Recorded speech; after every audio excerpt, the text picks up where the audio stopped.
Hi, this is Chris Smith with Local Joe's. At Local Joe's, we help local business.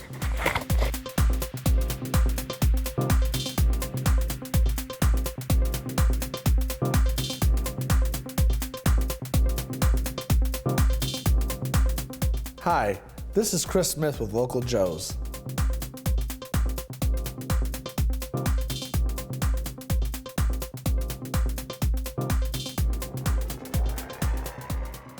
This is City Pulse Newsmakers, a weekly look at the issues and the people behind them in Greater Lansing. Brought to you by City Pulse, Lansing's weekly alternative newspaper. And now, here's your host, City Pulse publisher, Burl Schwartz. Good morning. Our guests today are two of the Lansing area state senators, Rick Jones, a Republican from Grand Ledge, and Curtis Hertel Jr., a Democrat from East Lansing. And here to help ask the questions, the inimitable Kyle Malin from Mears of the Capital News Service. Well, much to your surprise, I'm going to ask you about the Flint water crisis. Senator Jones, are you confident that the state now is on the right track, given all the mistakes that the governor has apologized for? I'm very confident that as the legislature, as the Senate, we're doing everything possible. This week we're voting on the package that came over from the House. I believe it's $28 million. We paid for the pipeline that's coming from Lake Huron to bring pure Great Lakes water to the city and to Genesee County in general. So yes, I'm confident we're doing everything possible right now, and if there's more that needs to be done, I'm ready to vote for it. Senator Hertel. Well, first of all, I think it's sad that it took the national media spotlight for us to actually get a real appropriation done. We've known about this problem since September. There's been no real new news other than the Legionella outbreak, but nothing big has happened since then, and we should have been taking steps then. I'm glad the House passed the supplemental appropriation. I don't think that it's focused enough, and I've been working with Jim Ananick and the pediatricians of Michigan to actually add a supplemental. So Senator Jones, does the legislature owe an apology as well for not acting sooner? In my opinion, no. I mean, we act when we know there's a problem. But Senator Hertel said it's been a problem. You've known it's a problem since September. Perhaps the DEQ didn't. It certainly wasn't information I was given. Mm-hmm. How do you trust the administration at this point, given the mistakes it made and in some cases the misleading it did? I trust that nothing further will happen inappropriate because Bill Schuette announced today, in fact, there'd be an FBI agent assigned, a retired FBI agent, to investigate everything, and there's going to be an outside prosecutor. So if anybody has done anything criminal, they're going to go to jail. Senator Hertel? I think we definitely need to make sure that we're doing all we can to investigate what happened, and that's important. But it's not the most important thing of this process. The most important thing is that we actually have to deal with these kids. We know that lead is a neurotoxin that 9,000 kids 0 to 6 were exposed to in Flint.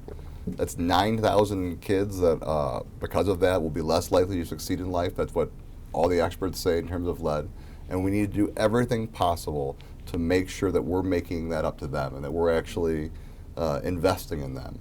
And so in the supplemental process on Wednesday, I'm going to have an additional appropriation of $8 million that is focused on early on programs, which is preschool for those kids, actually getting them early access to teaching and try to limit the effects of what lead does to someone in terms of their ability. We know that early cognition actually helps kids that were exposed to lead poisoning. And nutrition. Nutrition is the other number one thing we can do because the one thing that helps remove the effects of lead is calcium. And we know that Flint is a city that has a lot of malnourishment.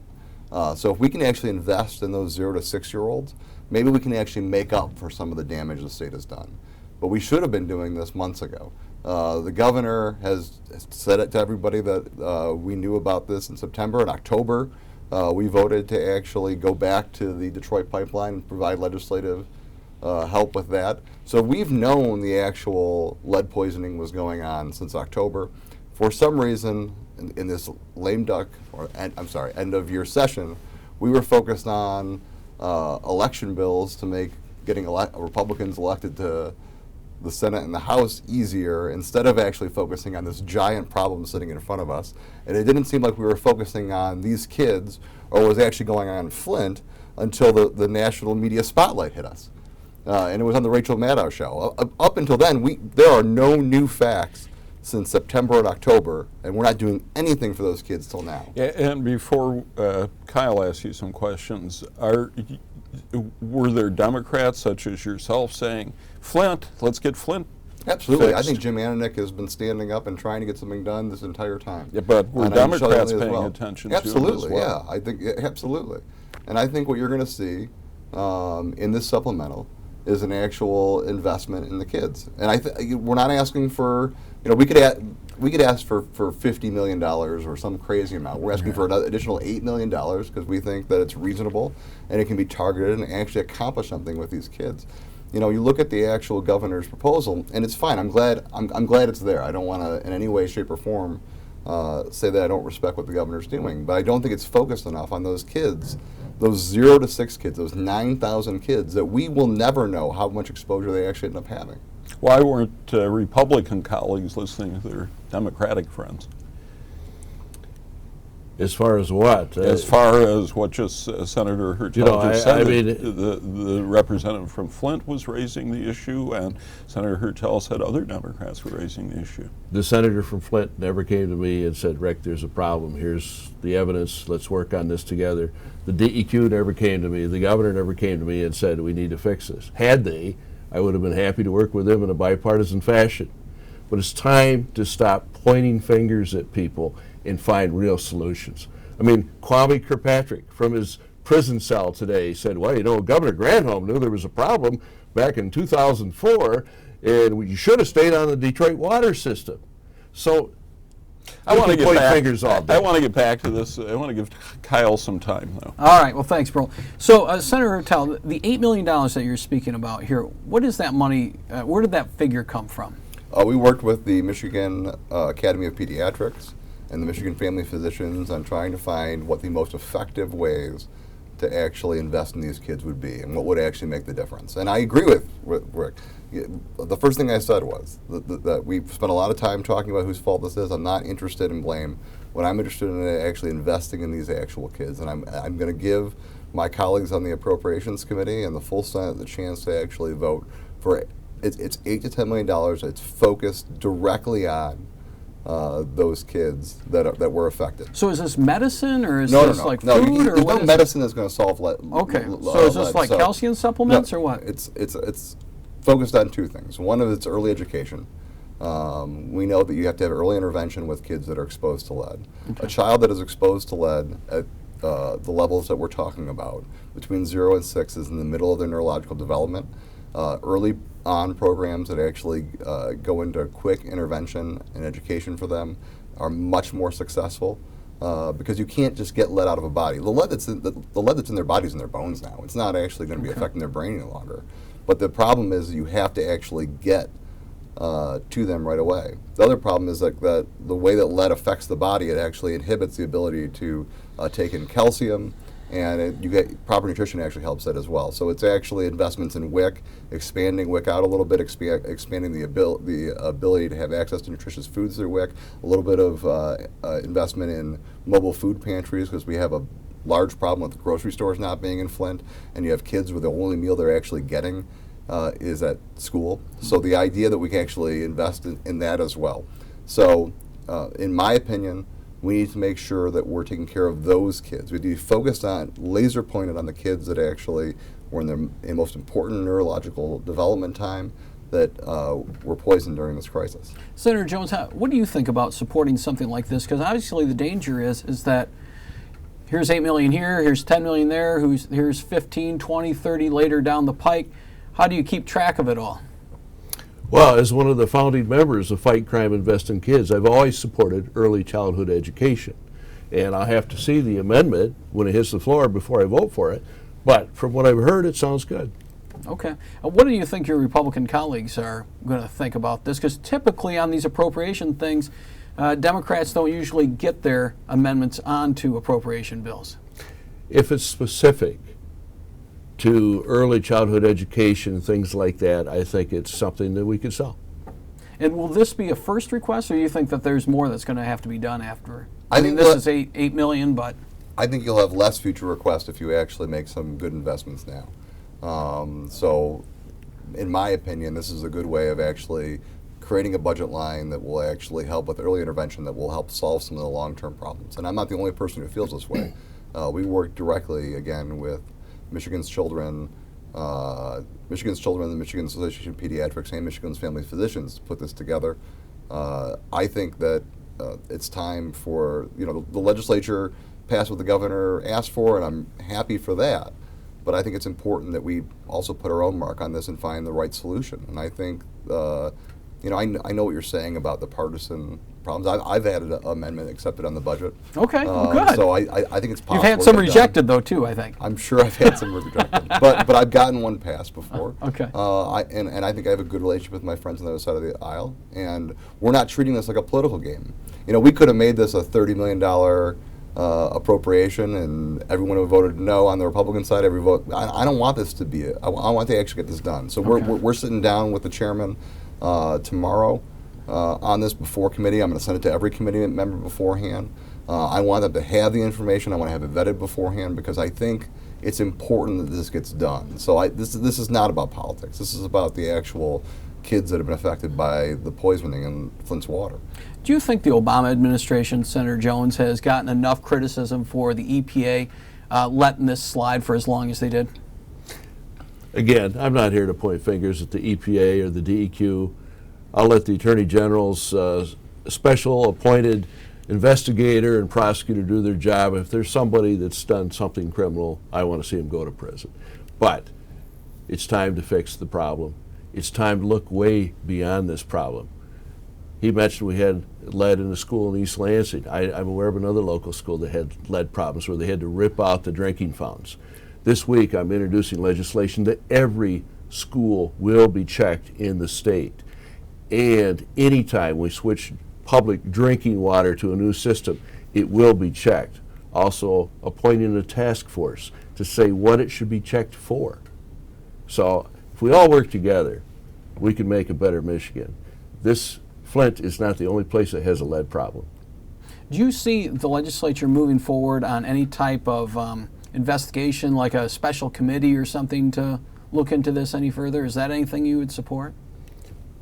I always support investigations, but again, I think it's time to stop pointing fingers.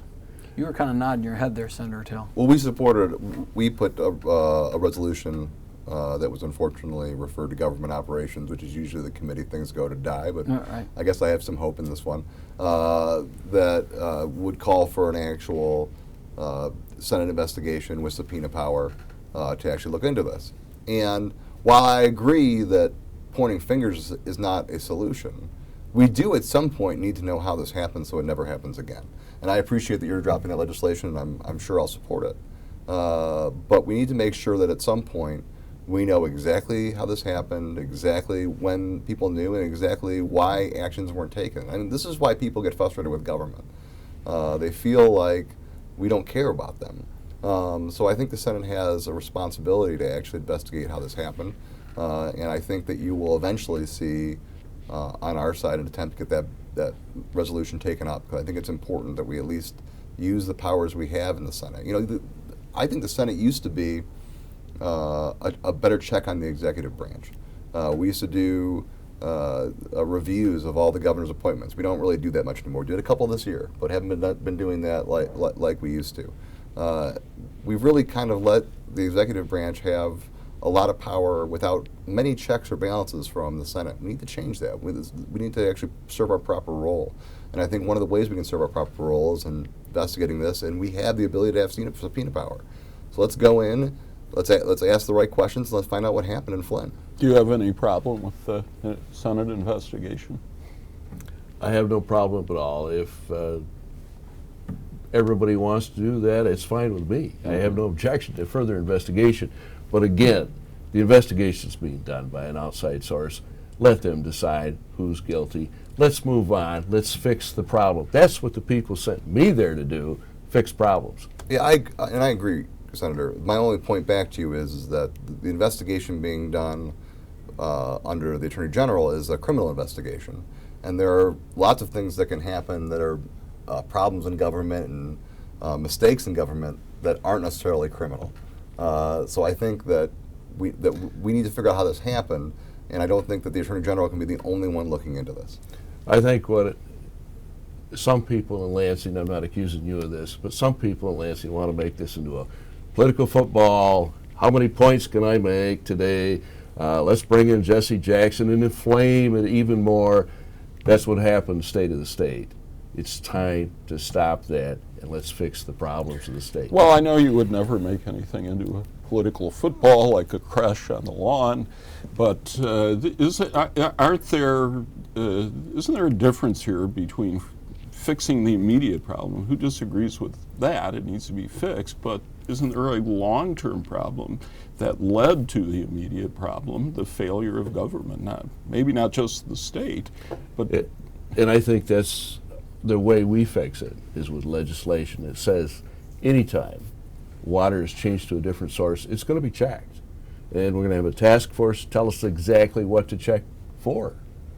And, you know, I've done with this finger pointing. I mean, Kwame from his prison cell says, well, Flint could never handle it. They should have known to put these products in the water. Detroit handles it. They should have stayed on the Detroit water. But aren't there state employees who may not get charged criminally who deserve to lose their jobs over incompetence? I think there are state employees losing their jobs. How are you going to find that? Well, go ahead. It's obviously the executive branch has to take the action to fire them, but they're either being fired or asked to resign as we speak. And I think that's good. I just think that the legislature has to play a role here. Obviously, the governor has released some of his emails, not all of his emails. We need to know who knew what, when, and why to make sure that the governor's actions are actually getting to the bottom of this for the people. Now, is there a risk, though, Senator Tell, that the focus, though, isn't necessarily on maybe the state's role, but how the federal government handled it, or what happened at the local level? Like, who was the local person at the water treatment plant who didn't throw the anti-corrosive agent into the water? There's not one person to blame when something this terrible happens. There's a lot of people that are to blame, and so, but I'm not interested in doing this because of some political reason or to get the governor's never running for re-election again. Why do I care how popular the governor is? What I care about is that we have 9,000 kids in Flint between 0 and 6 that were poisoned in their water. We're told it was fine to drink, kept drinking it. We're told to boil the water when it would actually make the lead more concentrated. We have to figure out what happened here. We have a responsibility to the people that we serve to do that. And so I'm hoping that we'll actually get legislative hearings that'll actually have subpoena power to get people in and figure out what happened. Do you guys have any opinion on the amount of national media that this has received? I mean, you're on the cover of Time, New York Times has got it on there. Is this getting blown up too big, or is this the kind of coverage we should expect? Oh, I think it's certainly the kind of coverage we should expect. Really? In 2016, to think that people would be poisoned through their drinking water, when it's a fairly simple process to make sure that drinking water is clean, that we've had the same technology to do it for 50 years and we're still not getting it right in a major American city, I think is pretty depressing. And I think that people have I'm glad people drew attention to it. We've known this since September, and nothing is being done until January, until national media was involved. Of course the national media had to be involved. Well, magazines and newspapers are struggling to survive in America. Will they inflame things to get a headline or to get a cover picture? Absolutely. Has this been inflamed, though? I think it has. I think every actress and actor out there is trying to get their name in the media. I gave $10,000, or I gave this many gallons of water. Let's just fix it. Well, what's been inflamed, though? I mean, That's the one thing I would say. You don't think bringing Jesse Jackson in is inflaming it and trying to divide us? We don't need to be divided. We need to work together. Did Jesse Jackson do something during the State of the State that I'm unaware of? I mean, why is Jesse Jackson a problem? I don't understand why bringing Jesse Jackson was a problem, though. I didn't bring Jesse Jackson, but whoever did, I don't know. Why is that a I believe problem? it was Representative Banks. Yeah. I mean, I don't understand why bringing Jesse Jackson in. I'm not sure why that offended you, but what I would say. Didn't offend me. I'm just saying that's where we get into this political. How many points can we make, and let's make this into a football instead of saying let's all sit down and find real solutions to real problems. Yeah, but the national media is covering this because it's a big story. I mean, The national media is covering it because it's something that gets people to read their headlines and read their magazine, and I understand that. I understand how media works. well, I would say You above all. but I would say this is a pretty important story that should be covered, and I think that the fact that it took national media being involved, the governor didn't apologize till January. We knew about this in September. We didn't have an appropriation until January. We knew it in September. It seems like that direct action did not happen on this until national media was involved. So I guess thank God they were. I don't believe the governor had complete knowledge of this, not for 1 minute. No, in September he I did. think when he did have complete knowledge, he did everything he could immediately. But I think he was a real man. He showed real courage to stand up there and say, the buck stops with me and we're going to fix it. Well, why do you say the governor had complete knowledge in September? In September or October, this all came out publicly in the state. Yeah. I guess some people weren't watching until they actually became a national media, but this was all being. We voted in October to give Flint the amount of money to switch back to the Detroit system. But all the news about lead poisoning was coming out right then. There wasn't any new information that came out in January prior to the State of the State. The only thing that happened between then and January was Rachel Maddow picked it up. So we've got a governor. Well, first of all, do you agree that the governor should have knew everything in September or October that he apologized for in January? If the DEQ and the EPA both were doing their jobs, the governor would have been informed, and here's the action you need to take. And I feel confident that he would have taken it within days at the most. So you disagree? You don't think the governor was fully informed? No, I don't. I think there's members of the DEQ that, I don't want to point fingers until the investigation is completed, but I think there's problems. He knew in October, though, right? He knew in September and October, and that's when you all started to take action on switching the water back. I don't have personal knowledge of that, and there's no way I can say that. I wasn't in a room where somebody said, Governor, do you know this happened? If investigations bear out what Senator Hertel said, that he knew about it but didn't do anything. Well, the governor had press conferences in October. Maybe we're getting this to the time. There are certainly people that think that the governor knew well before October, and I'm not trying to even make that argument here. What I'm talking about is once this all came out in the press, Michigan press, in October.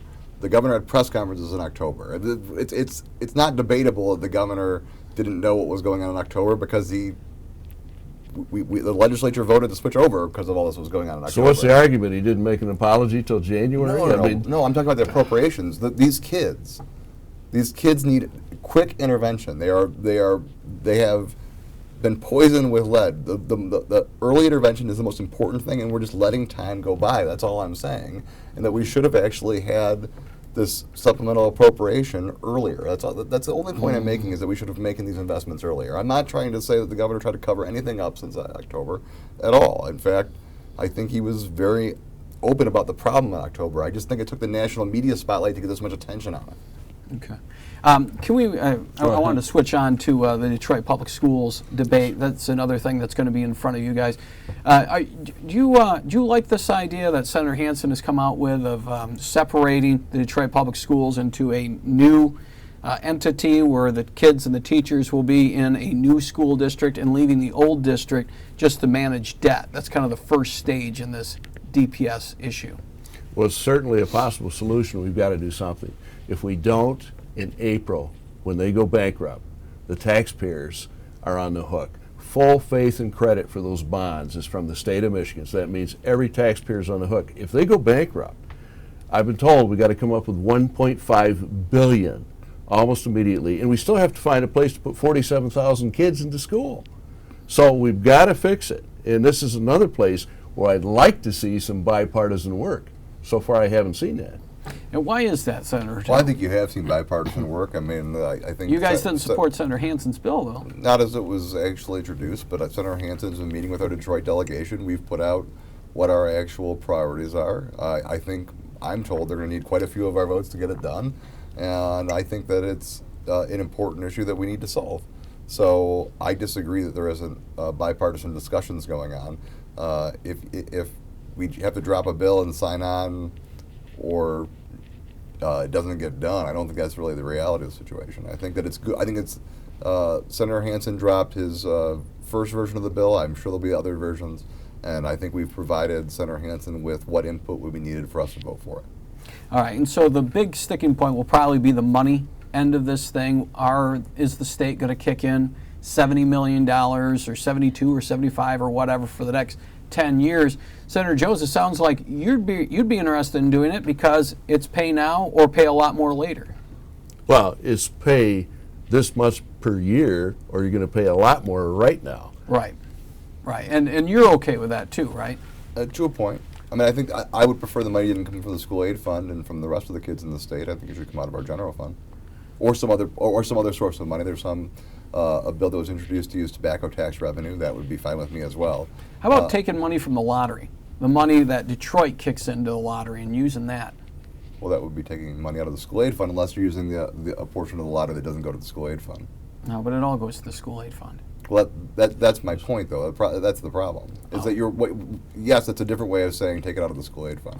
Yeah, but if Detroit residents are kicking into the lottery at a larger percentage, then let's say I'm sure Lansing or Flint or lots of other places in the state can make that same argument. Senator Jones, we're almost out of time, but that legislation that now prohibits schools and libraries, among others, from putting out objective material within 60 days of a millage, the governor said we need to fix that. What's going to be done? That was Bill 571, if I Yeah. recall, and I voted no. And I don't like things at 11:30 at night that I haven't had time to study. Right. So will it be fixed? Yes. And I want to commend Rick on that, because I mean, a lot of his colleagues, I think, even though they weren't even given time to read the bill, voted for it. And one thing about Rick I really do respect is that he's willing to go his own way. And in that bill, I really did respect the fact that he was willing to do that, even though a lot of others didn't. All right, well, we're about out of time. Senators Jones and Hertel, thanks for being here. Kyle. And if you're tuning in late, you can see this entire show rerun next Saturday. We'll be back with a new show after that. Have a great weekend.